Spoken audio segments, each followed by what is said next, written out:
Mi nombre es Olga Volkov. Tengo 37 años. Soy misionera de Rusia. Lo que voy a contarte hoy puede que no me creas, pero te juro por la cruz de Cristo que cada palabra es absolutamente verdadera. Era 2018, en Ashgabat, capital de Turkmenistán, uno de los países más cerrados y opresivos del mundo. Yo estaba ahí trabajando clandestinamente como traductora, mientras servía a una red de iglesias subterráneas. Pero lo que pasó esa noche del 7 de octubre cambió mi vida y desencadenó movimiento que el gobierno no pudo detener. Si estás viendo esto ahora mismo, no es casualidad. Dios quiere que sepas algo. Prepárate porque lo que realmente ocurrió con esas cruces en el Estadio Nacional es absolutamente inexplicable. Ashgabat huele a mármol blanco y miedo. Es ciudad construida como monumento al ego de dictador. Todo es blanco. Edificios de mármol blanco importado de Italia. Calles impecables. Estatuas doradas del presidente por todas partes. Es hermosa de forma artificial, pero debajo de esa belleza está represión absoluta. Turkmenistán es uno de los países más cerrados del planeta. Más cerrado que Corea del Norte en algunos aspectos. No hay internet libre. No hay medios independientes. No hay libertad religiosa. El gobierno controla todo, ve todo, castiga todo. La temperatura ese 7 de octubre de 2018 marcaba 24 grados centígrados a las 8 de la noche.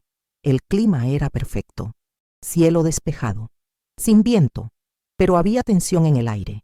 Tensión constante que vive en países totalitarios, donde todos vigilan a todos, donde una palabra equivocada puede significar prisión o desaparición. Los sonidos de Ashgabat son extraños. Hay silencio, demasiado silencio. No hay bocinas, no hay vendedores callejeros. Todo está controlado, regulado. El único sonido constante es propaganda del gobierno desde altavoces públicos, alabando al presidente, celebrando logros imaginarios. Es ciudad que parece de ciencia ficción distópica. Yo había llegado a Turkmenistán en agosto de 2017. 14 meses antes del incidente. Una organización misionera rusa me envió con visa de trabajo como traductora técnica. Turkmenistán hace negocios con Rusia. Necesitan traductores. Era tapadera perfecta. Durante el día traducía documentos de ingeniería petrolera. Aburrido, pero necesario. Por las noches y fines de semana hacía trabajo del reino. Era extremadamente arriesgado. Turkmenistán está clasificado como uno de los 15 países con peor persecución cristiana del mundo. El gobierno solo reconoce 2 religiones, Islam y Ortodoxia rusa, controlada por el Estado. Todo lo demás es ilegal. Protestantismo, evangelicalismo, cualquier forma de cristianismo fuera del control estatal es crimen. Te pueden arrestar por poseer Biblia no aprobada, por orar en grupo, por compartir tu fe. Las penas son severas. Prisión en desierto de Karakum, campo llamado Obadandepe. Es lugar de pesadilla. Temperaturas de 50 grados en verano, menos 20 en invierno, sin calefacción, sin aire acondicionado, comida mínima, agua contaminada, trabajo forzado. Las estimaciones son que 40% de prisioneros allí mueren antes de cumplir sus sentencias, y muchos cristianos han sido enviados allá. Solo en los 5 años antes de mi llegada, 289 creyentes habían sido arrestados y enviados a Obadandepe. 53 nunca regresaron. Murieron. Sus familias ni siquiera recibieron los cuerpos. Simplemente desaparecieron. Pero a pesar del riesgo, había iglesia subterránea en Turkmenistán. No grande, no organizada como en otros países. Era red de células pequeñas. Grupos de 5 a 15 personas reuniéndose en casas, apartamentos, lugares secretos. Nunca en el mismo lugar 2 veces seguidas. Siempre con vigías.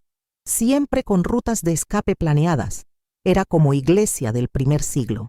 Perseguida, escondida, pero viva. Mi trabajo era conectar estas células, proveer recursos, Biblia, materiales de discipulado, entrenamiento de líderes.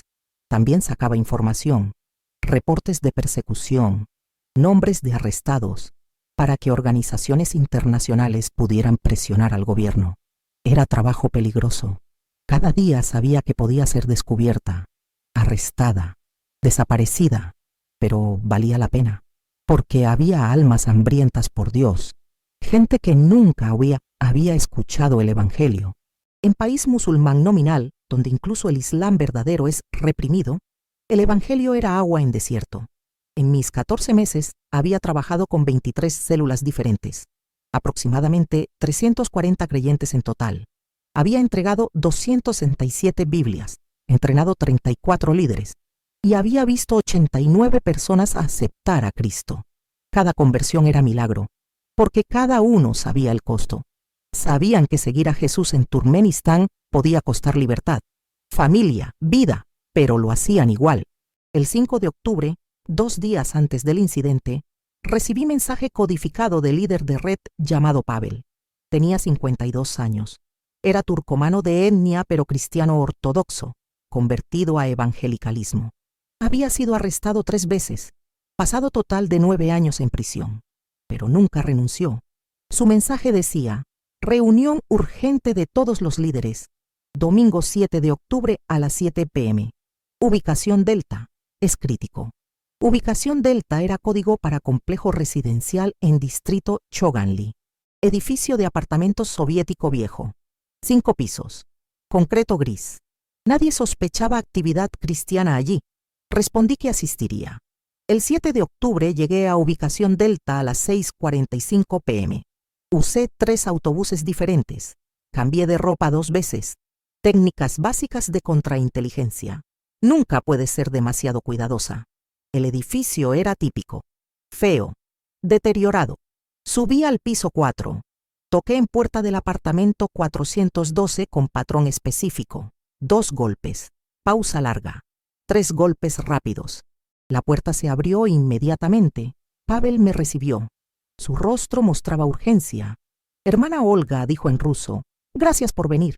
Hoy es día importante y peligroso.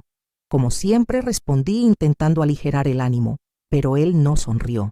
Hoy más que siempre, dijo. Entré. El apartamento era de aproximadamente 65 metros cuadrados, 2 habitaciones, sala, cocina, pero estaba lleno, muchísima gente. Comencé a contar, había 94 personas, 78 adultos y 16 niños. Era la reunión más grande que había visto en Turkmenistán, peligrosamente grande. Las células nunca debían exceder 15 personas, pero todos los líderes estaban ahí, representando las 23 células de la red. Más de 340 creyentes en total. Estaban apretados, sentados en el piso, en sillas, de pie contra paredes. El aire era caliente. Con tanta gente en espacio pequeño, la temperatura había subido a más de 28 grados. Las ventanas estaban cerradas con cortinas gruesas. No podíamos arriesgarnos a que alguien viera desde afuera. Pavel explicó el propósito de la reunión. El gobierno había lanzado nueva ola de represión.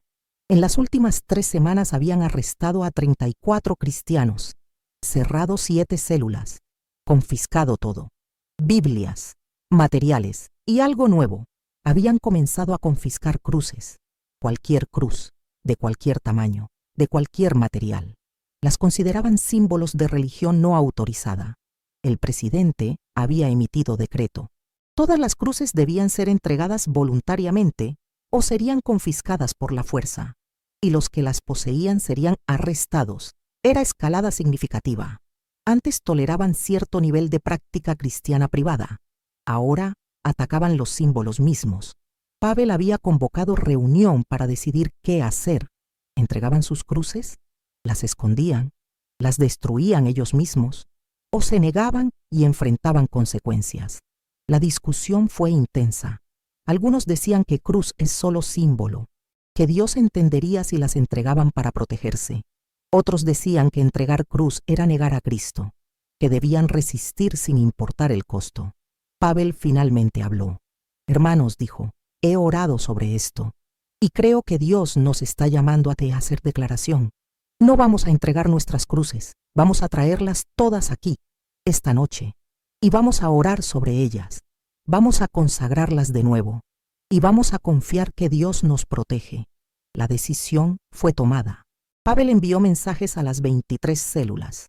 Traigan todas sus cruces, todas, esa noche. Para las 8 p.m. el apartamento se había llenado aún más. Gente llegaba con bolsas, cajas, envueltas en telas. Traían sus cruces, grandes, pequeñas, de madera, de metal, de plástico. Algunas eran íconos con cruces pintadas, otras eran cruces simples. Todas eran preciosas para sus dueños, porque en país donde poseerlas es crimen, cada cruz representaba acto de fe, declaración de identidad, riesgo constante. Las apilaron en el centro de la sala. Conté mientras llegaban. Al final había 237 cruces, más 89 íconos con imágenes de Cristo o santos con cruces, y 164 Biblias que también trajeron. Era tesoro de fe clandestina. Representaba años de trabajo, riesgo, sacrificio. Pavel lideró oración. Señor, oró, estas cruces representan nuestra fe en ti, representan tu sacrificio, tu amor, tu victoria sobre muerte. El gobierno quiere quitárnoslas, pero te pedimos que las protejas, que nos protejas. Haz tu voluntad. La congregación respondió con amén profundo. Comenzamos a cantar himnos en ruso, en turcomano, en idiomas tribales. Nuestras voces llenaban el apartamento. Era arriesgado, peligroso, pero era adoración pura. Hermanos, lo que voy a decir puede sonar increíble, pero a las 8:34 p.m. exactamente, mientras cantábamos, escuchamos sonido afuera que heló nuestra sangre. Camiones, muchos camiones, deteniéndose abruptamente, puertas abriéndose, botas corriendo, voces gritando órdenes. Y después, explosión. La puerta del apartamento fue volada, literalmente, con explosivo pequeño. Entró volando en pedazos, y después entraron ellos, agentes, vestidos completamente de negro, cascos, chalecos antibalas, rifles automáticos, escudos, como equipo SWAT. Gritaban, todos al suelo, manos detrás de la cabeza, nadie se mueve. Entraron en formación militar. Conté mientras se dispersaban por el apartamento. Eran 42 agentes, para 94 personas. Era operación masiva. Los niños gritaban, lloraban. Las madres intentaban protegerlos. Los hombres intentaban mantenerse entre los agentes y sus familias. Pero era inútil. Los agentes nos empujaban al suelo, violentamente, sin cuidado. Yo caí sobre mi estómago. Puse mis manos detrás de mi cabeza.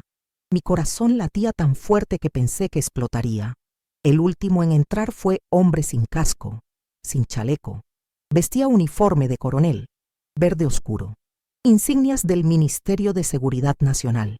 Era hombre de unos 48 años, alto, aproximadamente 1,85 m, complexión atlética, cabello corto, casi rapado, rostro duro, cicatriz en mejilla izquierda, ojos fríos, grises, sin compasión. Caminaba con autoridad absoluta de alguien acostumbrado a ser obedecido sin cuestionar. Era obviamente el comandante. Pavel susurró su nombre con terror.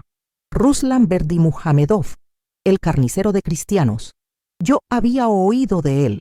Todos lo habíamos oído. Coronel Ruslan Berdimuhamedov, jefe de la División de Policía Secreta Religiosa. Sobrino del presidente. Protegido. Intocable. Responsable de arrestar personalmente a más de 200 cristianos en los últimos 3 años. Conocido por su crueldad, su sadismo, su celo en perseguir cualquier forma de religión no autorizada. Algunos lo llamaban el carnicero, otros simplemente el demonio. Era hombre más temido por cristianos en todo Turkmenistán. Ruslan caminó lentamente por el apartamento. Miraba a cada persona con desprecio. Contaba, calculaba. Después vio las cruces, las 237 cruces, los 89 íconos, las 164 Biblias, apiladas en el centro de la sala. Su expresión cambió, sonrió, pero era sonrisa de depredador que encontró presa perfecta. Excelente, dijo en turcomano. Después en ruso para que todos entendiéramos. No solo encontramos reunión ilegal masiva, encontramos arsenal completo de símbolos subversivos. Esto va a ser ejemplo perfecto. Señaló a sus agentes. Confisquen todo. Empaquen cada artículo. Los vamos a quemar públicamente. Y todos estos criminales van a observar. Antes de ir a Obadandepe, los agentes comenzaron a meter las cruces en cajas, las Biblias en bolsas, los íconos en contenedores. Lo hacían con guantes, como si fueran materiales peligrosos, tóxicos. Para ellos, supongo que lo eran. Eran símbolos de fe que el Estado no podía controlar, y eso los hacía peligrosos. Ruslan se volvió hacia Pavel. Tú eres el líder, dijo. No era pregunta, era afirmación.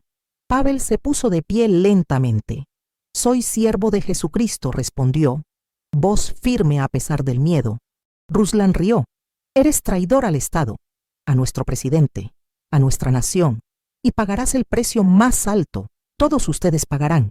Comenzaron a esposar a todos. Ataduras plásticas. Las apretaban brutalmente. Dejaban marcas rojas en muñecas. Cortaban circulación. Los niños lloraban histéricamente. Los adultos intentaban mantenerse fuertes, pero el terror era visible. Cuando llegaron a mí, el agente vio mi pasaporte ruso que llevaba en mi bolso. «¡Rusa!», gritó. Ruslan se acercó. Me miró. «Misionera», dijo con desprecio, «viniste a contaminar nuestra nación. Esto será escándalo internacional. Pero no me importa. Ni siquiera tu embajada podrá ayudarte. Pasarás años en Obadandepe. Si sobrevives». Nos sacaron del apartamento, los 94, en fila, esposados. Por las escaleras afuera había camiones militares, luces rojas parpadeando. Habían bloqueado toda la calle. Cientos de residentes observaban desde ventanas, desde aceras. Algunos susurraban. Otros grababan con teléfonos hasta que agentes les gritaban. Ruslan tenía plan específico. No nos metió directamente en camiones. Ordenó que nos llevaran al Estadio Nacional. Está a 4 kilómetros, dijo. Vamos a caminar. Quiero que toda la ciudad los vea. Y en el estadio haremos demostración pública. Nos hicieron caminar 4 kilómetros. Por calles principales de Ashgabat, esposados, empujados, humillados. La gente observaba, algunos con lástima, otros con curiosidad, otros con satisfacción. En estado totalitario, ver enemigos del Estado castigados da cierta satisfacción perversa a algunos. Nos llevó 1 hora llegar al estadio. Era edificio grande, moderno, construido para Copa Asiática de Fútbol, capacidad de 45,000 personas. Pero esa noche estaba vacío excepto por nosotros. Ruslan nos hizo entrar. Nos llevó al campo, al centro. Césped artificial verde brillante, luces enormes. Y entonces hizo algo que no esperaba.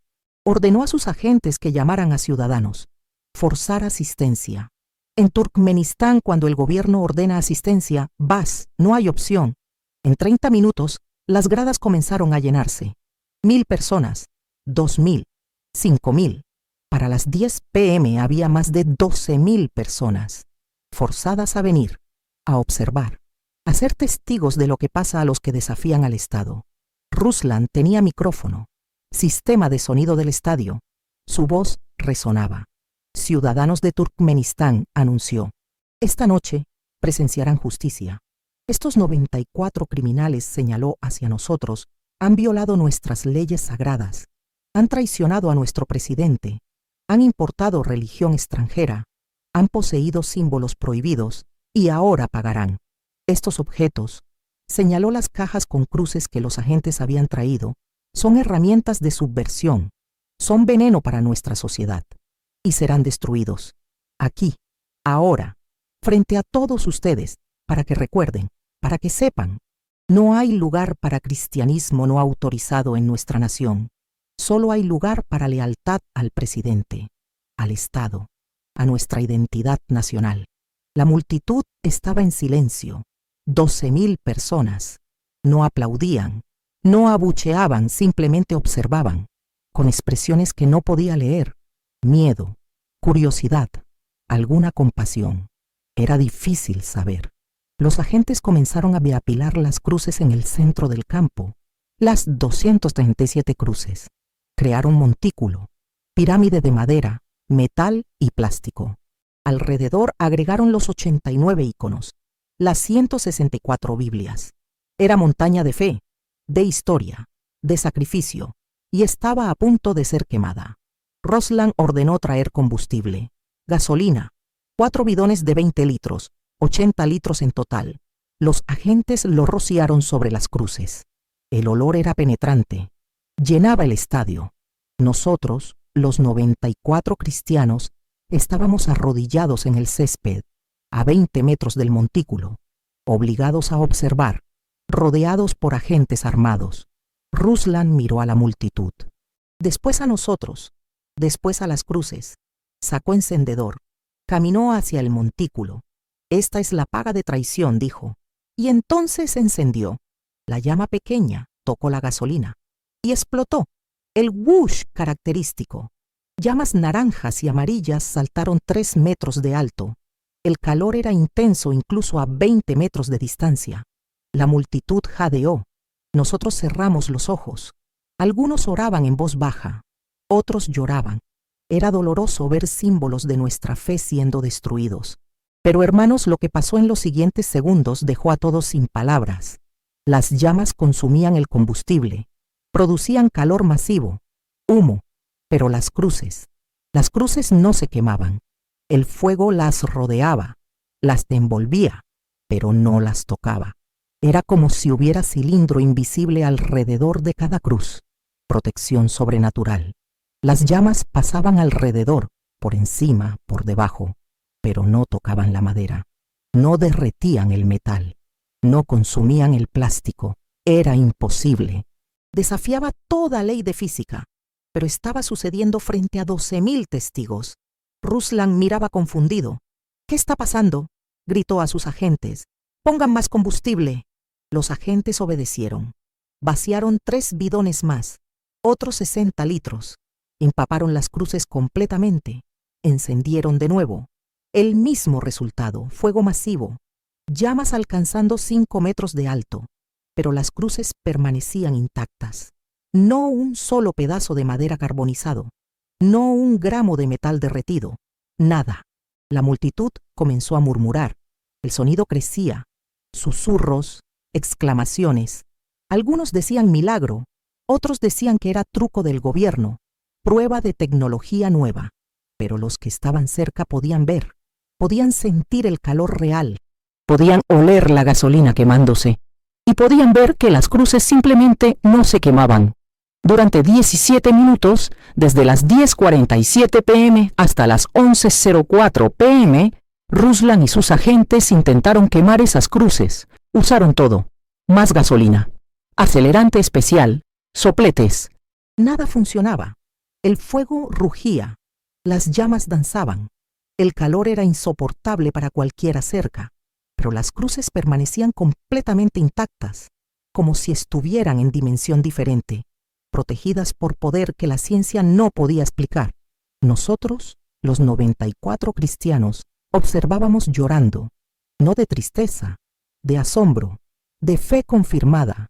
Comenzamos a cantar, suavemente al principio, después más fuerte, sublime gracia, en la cruz. Cristo me ama, en ruso, en turcomano, en idiomas tribales. Nuestras voces se elevaban sobre el rugido del fuego, sobre los gritos frustrados de los agentes. Algunos agentes intentaban silenciarnos, nos gritaban, nos amenazaban, pero no podían detenernos. Y la multitud de 12,000 comenzó a cambiar. El murmullo se volvió más fuerte, más audaz.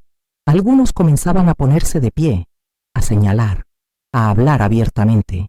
Esto es señal, uno gritó. Dios está protegiendo sus símbolos. Otro se unió. Déjenlos ir, no han hecho nada malo.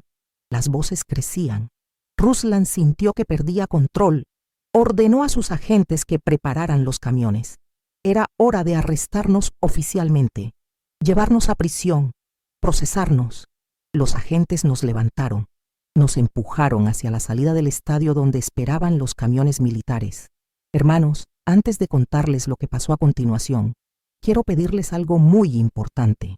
Si esta historia está tocando tu corazón, si sientes que Dios te trajo hasta aquí por una razón, necesito que hagas algo ahora mismo. presiona el botón de suscripción. ¿Por qué te pido esto?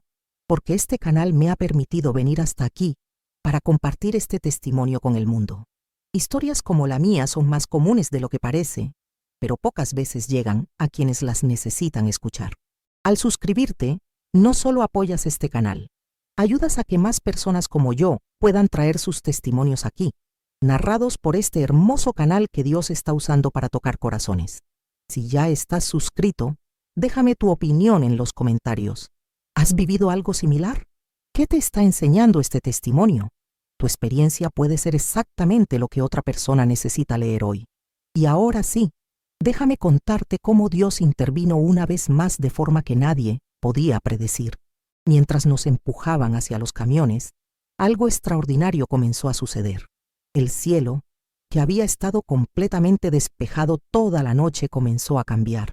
Nubes aparecieron de la nada, oscuras, pesadas. En segundos cubrieron la luna, las estrellas. El estadio quedó más oscuro, y entonces comenzó. Viento, pero no viento normal. Viento del desierto, viento de Karakum, cargado con arena. En Turkmenistán, tormentas de arena son comunes, pero de día. En primavera, nunca de noche. Nunca en octubre. Pero estaba sucediendo. El viento se intensificó en segundos, de brisa a vendaval. Arena comenzó a llenar el aire, fina, penetrante. Entraba en ojos, en nariz, en boca. La visibilidad cayó dramáticamente. De ver claramente a ver solo sombras en menos de un minuto. Los agentes comenzaron a gritar: ¡No puedo ver! ¡Tormenta de arena! ¡Protejan a los prisioneros! Pero era caos. La arena era tan densa que no podías ver más allá de medio metro. Las luces del estadio se volvieron inútiles. Solo creaban resplandor naranja difuso en la nube de arena. Pavel, que estaba cerca de mí, susurró: Dios nos está liberando. Muévanse, lentamente, hacia las salidas. No corramos, solo caminen, tranquilamente. Los agentes no podían vernos. Estaban cubriendo sus rostros, tosiendo, tratando de protegerse de la arena. Y nosotros comenzamos a movernos, los 94, como sombras, silenciosamente, a través de la tormenta. Caminamos entre los agentes, literalmente entre ellos. Pasábamos a centímetros, pero no podían vernos. La tormenta de arena era como velo, como escudo. Nos hacía invisibles. Era similar a historia en Biblia cuando Jesús pasó entre multitud que quería matarlo y no lo vieron. Así nos sentíamos, protegidos por poder más allá de comprensión. Tomó 12 minutos cruzar el campo, llegar a las salidas, salir del estadio. La tormenta continuaba. La visibilidad era cero, pero nosotros nos guiábamos mutuamente. Los líderes conocían la ciudad, sabían dónde había casas seguras, lugares donde esconderse. Nos dividimos en grupos pequeños. Pavel lideró mi grupo. Éramos 12 personas, incluyendo 3 niños. Caminamos por calles secundarias. La tormenta seguía, nos protegía. Después de 20 minutos llegamos a apartamento en distrito diferente. Casa segura que pocos conocían. Entramos, cerramos puertas, ventanas y esperamos. Después de 10 minutos más, la tormenta comenzó a disminuir. El viento cayó. La arena se asentó. El cielo se despejó. Tan rápido como había comenzado, terminó. Total duración, 22 minutos. Suficiente para que 94 personas escaparan de 42 agentes armados en estadio iluminado rodeado por 12,000 testigos. Ruslan y sus agentes se dieron cuenta que habíamos desaparecido. Registraron el estadio. Nada. Revisaron los camiones, vacíos. Buscaron en áreas cercanas, no encontraron a nadie. Los 94 cristianos habíamos desaparecido, como vapor, como si nunca hubiéramos estado ahí. Pero las cruces, las 237 cruces, los 89 íconos, las 164 Biblias, permanecían en el centro del campo, intactas, sin quemar. Evidencia física del milagro que 12,000 personas habían presenciado. En la casa segura nos reagrupamos. Poco a poco, durante las siguientes horas, los otros grupos llegaron. Reportaban. De los 94, 91 habían escapado exitosamente. 3 ancianos habían sido recapturados. Eran muy lentos para moverse en la tormenta. Estábamos devastados por ellos, pero agradecidos que 91 habían sido liberados milagrosamente. Oramos por los 3 capturados. Pedimos protección, liberación y comenzamos a planear, porque sabíamos que Ruslan no se rendiría, nos buscaría, casa por casa si fuera necesario. Teníamos que dispersarnos, escondernos. Pavel tomó decisiones rápidas. Dividió a los 91 en grupos de 5 a 7. Cada grupo fue a casa segura diferente, en distritos diferentes, con familias que no eran conocidas por autoridades como cristianas. Era operación compleja, arriesgada, pero necesaria. Mi grupo quedó en el apartamento original. Éramos 6 adultos y 2 niños. Durante los siguientes 3 días no salimos. Vivimos con cortinas cerradas, sin hacer ruido, comiendo poco, orando mucho. Las noticias eran confusas. El gobierno intentaba controlar narrativa. Dijeron en medios estatales que habían arrestado exitosamente a 94 extremistas religiosos, pero la gente sabía la verdad. 12,000 personas habían estado en ese estadio. Habían visto las cruces que no se quemaban. Habían visto la tormenta imposible. Habían visto que los cristianos escaparon y hablaban, a pesar del miedo, a pesar de la represión. En Turkmenistán, donde no hay internet libre, las noticias viajan por rumor, boca a boca, y este rumor se extendía como fuego. El 10 de octubre, 3 días después del incidente, recibí mensaje. Era arriesgado. Venía de número desconocido. Decía: soy Aina. Necesito ver a Olga. Urgente. Es sobre mi tío. Aina. Yo la conocía. Era una de las líderes de célula. Profesora universitaria de 29 años. Brillante. Apasionada. Había estado en el estadio con nosotros. Había escapado. Pero ¿por qué querría verme específicamente? ¿Y qué tiene que ver su tío? Respondí. Nos encontramos en parque público al día siguiente. Era arriesgado, pero ella insistió. Cuando llegué, la vi sentada en banca. Se veía cansada, asustada, pero determinada. Me senté junto a ella. ¿Qué pasa, Aina?, pregunté. Ella respiró profundo. Mi tío, dijo, es Ruslan Berdimuhamedov. Me quedé helada. ¿Qué? Aina continuó. Es hermano de mi madre. Mi madre murió hace 5 años de cáncer.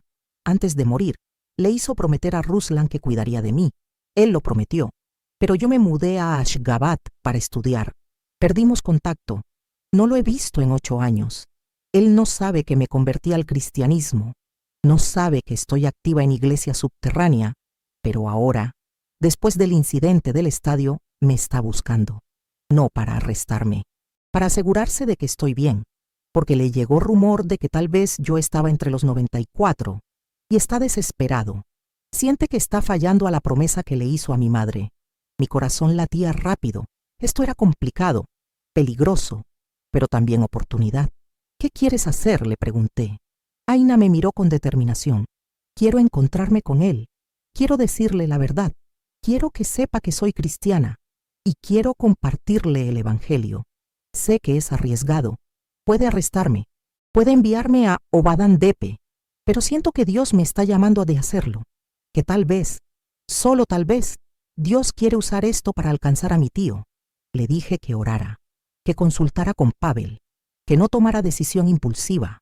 Pero ella ya había decidido. 2 días después, el 12 de octubre, Aina contactó a su tío. Le envió mensaje. Tío Ruslan, soy Aina, estoy bien, necesito verte. Ruslan respondió inmediatamente. ¿Dónde estás? ¿Estás segura? Te he estado buscando. Quedaron de verse en café público. Lugar neutral. Al día siguiente a las 3 p.m. Aina pidió que yo estuviera cerca, como respaldo, por si algo salía mal. Acepté. El 13 de octubre a las 2:45 p.m. yo estaba en el café, sentada en esquina, con libro, pareciendo turista. Aina llegó a las 2:55 p.m., se sentó en mesa en el centro. Ordenó té. Esperó. A las 3:02 p.m. Ruslan llegó, pero no en uniforme. Vestía ropa civil, jan, camisa, lentes de sol, intentando no llamar atención. Vio a Aina. Su rostro se iluminó. Corrió hacia ella. La abrazó. Aina, dijo con voz quebrada. Gracias a Dios estás bien. ¿He estado tan preocupado? Aina lo abrazó de vuelta. Estoy bien, tío. Estoy bien. Se sentaron. Ordenaron té. Hablaron. Al principio temas seguros. Familia, trabajo. Después Ruslan se puso serio. Aina, dijo, necesito preguntarte algo. ¿Tú estabas ahí? ¿En el estadio? ¿Entre esos cristianos? Aina no mintió. Sí, tío, estaba ahí. Ruslan palideció. No, susurró. No puede ser. Aina continuó. Tío, soy cristiana. He sido cristiana durante 6 años. Me convertí cuando mamá estaba muriendo. Ella también se convirtió. En el hospital. Un capellán le compartió el evangelio. Ella aceptó a Jesús. Murió en paz. Antes de morir me pidió que buscara la verdad, que no viviera con miedo, y encontré esa verdad en Jesús. Ruslan temblaba. Tu madre, susurró. ¿Se convirtió? Y nunca me dijo. Aina tomó su mano. Tío, ella te amaba, pero sabía tu posición. Sabía que no entenderías, pero ella encontró paz. Y yo también. Y esa noche en el estadio, cuando intentaste quemar las cruces, Dios mostró su poder. Viste las cruces que no se quemaban. Viste la tormenta imposible. Eso no fue casualidad. Fue Dios, el Dios real, el Dios que mamá conoció, el Dios que yo conozco, y el Dios que quiere que tú también lo conozcas. Ruslan comenzó a llorar, lágrimas silenciosas. No sé qué pensar, dijo. He dedicado mi vida a combatir cristianismo, a proteger nuestro Estado, a mantener control, pero lo que vi esa noche no puedo explicarlo. He intentado. He consultado científicos, expertos. Nadie tiene respuesta. Y ahora descubro que mi hermana, la persona que más amé en mi vida, era cristiana. Y mi sobrina, a quien prometí proteger, es cristiana. Y casi la envío a prisión mortal. Aina apretó su mano. Dios te está llamando, tío. Te está mostrando su poder. Te está ofreciendo oportunidad de conocerlo, de encontrar lo que mamá encontró. Paz, propósito, amor verdadero. Ruslan negó con la cabeza. Pero mi trabajo, mi posición, mi lealtad al presidente. No puedo traicionar eso. Aina sonrió tristemente. Tío, lealtad al presidente no te puede salvar. No te puede dar vida eterna. No te puede llenar el vacío en tu corazón. Solo Jesús puede hacer eso. Y te lo está ofreciendo. Hoy, ahora. La pregunta es, ¿lo aceptarás? Ruslan se puso de pie. No puedo. No ahora. Necesito tiempo, necesito pensar, pero Aina, por favor, ten cuidado. Yo no te arrestaré, pero otros lo harán si te encuentran. Prométeme que te esconderás. Aina asintió. Lo prometo, tío. Pero tú también piensa en lo que te dije. Ruslan salió del café, confundido, quebrado. Pero sembrada estaba la semilla. Durante las siguientes semanas Turkmenistán era caldero de rumores. La historia de las cruces que no se quemaban se había extendido por todo el país. Millones habían oído. A pesar de censura total, el testimonio se movía, en mercados, en trabajos, en conversaciones susurradas, y la gente estaba curiosa, especialmente los que habían estado en el estadio, los 12.000 testigos. Algunos comenzaron a buscar cristianos, a hacer preguntas. ¿Quién es este Jesús? ¿Por qué Dios protegió las cruces? ¿Cómo puedo conocer más? Las células de iglesia subterránea experimentaron crecimiento. Antes del incidente, las 23 células sumaban 340 creyentes. Para noviembre de 2018, un mes después, ese número había crecido a 428. Nuevos convertidos, buscadores, curiosos. Para marzo de 2019, 5 meses después, 567 creyentes. Para octubre de 2019, un año después, 890 creyentes. Crecimiento de 162% en un año, en país donde ser cristiano es crimen. Era avivamiento, silencioso, subterráneo, pero real. Los líderes establecieron sistema de seguridad más estricto, células más pequeñas, nunca más de 10 personas, nunca en mismo lugar 2 veces, rotación constante, comunicación encriptada, entrenamiento en contrainteligencia básica. Era iglesia militante, escondida, pero creciendo.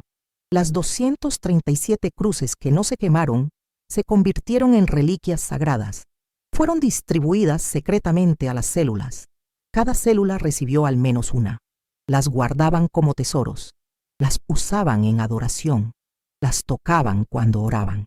Eran recordatorios físicos de que Dios protege a su pueblo, de que milagros todavía suceden, de que fe tiene poder. Ruslan desapareció de vista pública. Fue removido de su posición en el Ministerio de Seguridad Nacional, oficialmente por razones de salud, pero todos sabían la verdad. Había fallado. Había perdido a 91 cristianos que debía arrestar y había permitido que testimonio de milagro se extendiera. Era vergüenza para el gobierno, para el presidente. Ruslan fue reasignado a trabajo administrativo, escritorio, sin poder, sin autoridad. Era castigo, pero para Ruslan era liberación. Por primera vez en años tenía tiempo para pensar, para cuestionar, para buscar. Y lo que buscaba era verdad sobre lo que había visto en ese estadio. Comenzó a investigar secretamente. Leyó testimonios de cristianos, historias de mártires, apologética. No podía conseguir Biblia fácilmente, pero encontró versiones digitales en Internet clandestino. Usaba VPN, redes privadas, leía en secreto, por meses. Y lentamente, su corazón se ablandaba. En julio de 2019, 9 meses después del incidente, Ruslan contactó a Aina nuevamente. «Necesito hablar contigo», dijo. Esta vez se encontraron en su apartamento, más privado, más seguro. Ruslan entró nervioso. Miraba alrededor como si esperara emboscada. Aina le sirvió té. Se sentaron. «Tío», dijo, «¿qué pasa?» Ruslan respiró profundo. «He estado leyendo», dijo, «sobre Jesús, sobre cristianismo, durante meses. Y creo que es verdad. Creo que Dios es real, que Jesús es su Hijo, que lo que vi en el estadio fue milagro real.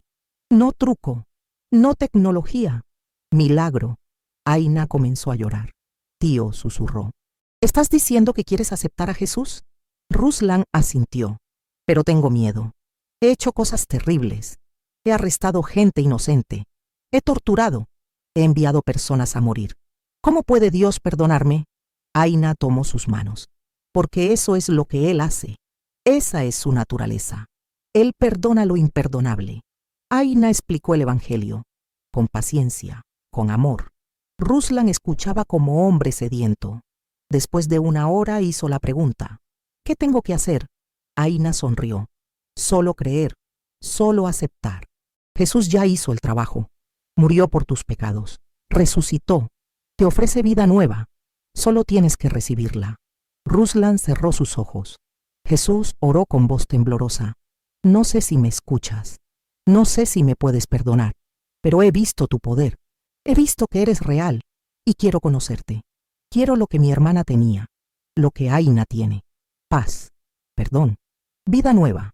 Te entrego mi vida, lo poco que queda de ella. Hazte de mí lo que quieras». En ese momento, en julio de 2019, un perseguidor de cristianos fue transformado. Nació de nuevo. Ruslan no lo anunció públicamente. Sería suicidio, literal. Pero comenzó a vivir diferente, más tranquilo, más en paz, y secretamente comenzó a ayudar. Usó sus contactos restantes en el gobierno para advertir a cristianos de redadas planeadas, para sacar nombres de listas de arrestos, para proteger cuando podía. Era agente doble, trabajando para el reino desde dentro del sistema que lo perseguía. Peligroso, pero efectivo. En 2 años sus advertencias habían salvado a al menos 47 cristianos de arresto. De los 42 agentes que habían participado en la redada del 7 de octubre, 8 también fueron transformados por lo que vieron. No todos de inmediato. Algunos tomó meses, otros más de 1 año, pero eventualmente, confrontados por milagro innegable, buscaron respuestas y encontraron a Cristo. Operaban en secreto, como Ruslan, pero juntos formaban red de protección para iglesia subterránea. Era como historia de Nicodemo en la Biblia, creyentes secretos en posiciones de poder, ayudando desde las sombras. Para 2020, 2 años después del milagro, la iglesia subterránea en Turkmenistán había crecido significativamente. Las 23 células originales se habían multiplicado a 46 células. Membresía total estimada de más de 1.200 creyentes. Conversiones relacionadas directa o indirectamente con testimonio de cruces que no ardieron, aproximadamente 880 personas documentadas. Pero el número real era probablemente mayor, porque muchos creían secretamente, sin conectarse a célula por miedo. Eran cristianos en armario, pero creyentes igual. El gobierno continuaba persiguiendo, arrestos, redadas, confiscaciones, pero ya no con la misma efectividad, porque había advertencias, protección interna, y la iglesia había aprendido a ser más cuidadosa, más discreta, más organizada. Para 2021, 3 años después, las células habían crecido a 58, más de 1.400 creyentes. El crecimiento era sostenido, lento pero seguro, como levadura en masa, invisible pero transformador. Yo, Olga Volkov, fui deportada de Turkmenistán en enero de 2019, 3 meses después del incidente. Mi visa no fue renovada.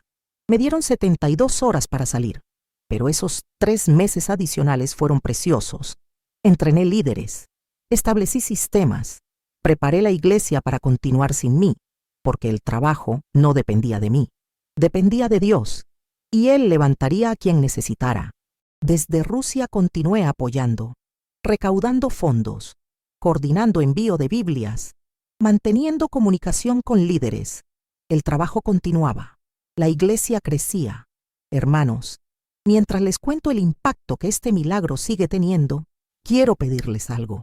En los comentarios cuéntenme, ¿de qué país o ciudad están viendo este testimonio? Queremos conocerlos, queremos orar por ustedes específicamente. Y si alguna vez han experimentado la protección de Dios, de alguna manera, compártanlo. Su historia puede ser exactamente la chispa que encienda la fe en el corazón de alguien más que está leyendo ahora mismo. También, si tienen algún consejo para este canal, alguna sugerencia de cómo podemos mejorar o qué tipo de testimonios quieren escuchar, díganoslo. Su opinión es muy importante para nosotros. Ustedes son la razón por la que hacemos esto. En 2024, 6 años después del milagro, recibí noticias extraordinarias. Pavel, el líder original, me contactó por canales seguros. Hermana Olga, escribió, necesitas saber lo que Dios ha hecho. La iglesia ahora tiene 73 células, más de 1.800 creyentes activos. Y algo extraordinario, Ruslan ha sido usado poderosamente. En estos años, usando su posición y contactos, ha ayudado a liberar a 23 cristianos de prisión Obadandepe. Ha advertido de más de 100 redadas planeadas. Ha sido ángel guardián de iglesia subterránea.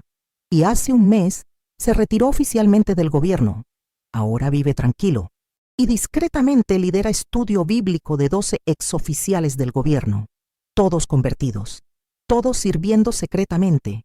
Es como los primeros cristianos en la corte de Nerón. Lloré al leer eso. Dios es tan bueno, tan fiel. Usa hasta a perseguidores para sus propósitos. Las estadísticas actuales son 73 células en toda la red de Turkmenistán. Más de 1.800 creyentes. Conversiones relacionadas al testimonio. Más de 1.400 documentadas. Oficiales del gobierno convertidos, al menos 19 conocidos. Líderes entrenados, más de 140. Biblias distribuidas, más de 680. Las 237 cruces que no ardieron todavía existen, guardadas en 23 ubicaciones secretas, cada una marcada, catalogada, cuidada como tesoro nacional de fe. Representan victoria de Dios sobre persecución, prueba física de que Él protege lo que es suyo. Lo que presencié en Ashgabat no fue casualidad. El mismo Dios que protegió esas cruces del fuego puede proteger tu fe. El mismo Dios que creó tormenta de arena para liberar a su pueblo puede intervenir en tu situación. El mismo Dios que transformó a perseguidor en protector puede transformar tu vida. En el libro de Daniel, capítulo 3, después que Sadrac, Mesac y Abednego salieron del horno, el rey declaró: no hay Dios que pueda librar como este. Hermanos, eso mismo sucedió en Turkmenistán. No hay poder que pueda competir con Dios. No hay gobierno. No hay persecución. No hay amenaza. Dios siempre gana. Siempre protege. Siempre transforma. Si estás pasando por persecución, este mensaje llegó a ti en el momento exacto. Si tu fe está siendo atacada, si sientes que el enemigo quiere destruir lo que Dios puso en ti, déjame decirte, Dios puede protegerte. Él es más fuerte que cualquier amenaza. Antes de irte, 3 cosas. Primero, si este testimonio tocó tu corazón, suscríbete a este canal. Recuerda que al hacerlo, ayudas a que más historias como esta puedan ser compartidas. Apoyas la misión de traer esperanza y fe a quienes más lo necesitan. Cada suscripción significa que más personas escucharán testimonios que pueden cambiar sus vidas para siempre. Segundo, comparte este video con alguien que necesite un milagro. Puede que sea alguien cuya fe está siendo probada, alguien que necesita saber que Dios protege a los suyos. Tal vez Dios quiere usar este testimonio para fortalecer su fe. No subestimes el poder de compartir esperanza. Podrías estar siendo el instrumento que Dios usa para salvar una vida. Tercero, en los comentarios, déjanos tu petición de oración. Vamos a orar específicamente por cada nombre que se comparta aquí. No importa qué persecución enfrentes. No importa quién te amenace. Dios escucha. Dios responde. Esta comunidad vale interceder por ti. Y si tienes consejo para este canal, escríbelo. Tu voz importa. Que la paz de Cristo que sobrepasa todo entendimiento guarde tu corazón y tus pensamientos en Cristo Jesús. Que la misma protección que rodeó esas cruces te rodee a ti. Que el mismo poder que creó tormenta de arena te libere de lo que te aprisiona. Que la misma gracia que transformó a Ruslan te transforme a ti. En el nombre de Jesús, te declaro protegido bajo su sangre. Te declaro sellado por su espíritu. Te declaro destinado para victoria. Hasta el próximo testimonio. Que Dios te bendiga grandemente y recuerda, ningún fuego puede consumir lo que Dios protege. Ninguna persecución puede detener lo que Dios ordena. Su poder es mayor, su amor es más fuerte y su victoria es segura. No temas, solo cree. Amén.